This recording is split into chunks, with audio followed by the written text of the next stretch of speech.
Det blev grundlagt i 1732, og gennem 250 år er denne race blevet udelukkende med egnethed for ridelig brug for øje. 2.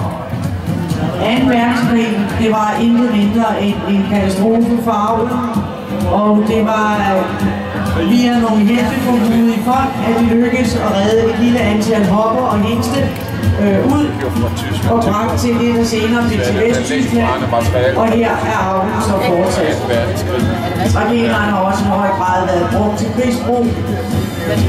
Men den lange rejse fra 2. verdenskrig, som tog til Vesttyskland, det har man senere kaldt for verdens hårdeste materialprøve. De dyr, der klarede, de var stærke, de overlevede, de der ikke kunne, ja, de levede ikke til mere. Nu findes der avlsforbund over hele verden, blandt andet i USA, Schweiz, England og også i Danmark. Moderstambogen, den har vi i Tyskland. Størrelsen på trakener, det er mellem 1,60 meter og 1,75 i stangmål, og de vejer mellem 450 og 550 kilo. Alle farver kan sådan set forekomme, men hyppigst så ser vi ligesom her. Vi har sort, brun, og vi har dem altså også i røde. Og vores dygtige ryttere her, det er Natalie, som rider på Hinovis, Marlene rider på Kejla, Josefine på Orbit, Anna på Martini, Sarah på Baron og Laura på Mascarpone. Hvis jeg slår, er det ikke roligt med. Nej, jeg står og slutter.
tjene nogle gange til udgangspunkt.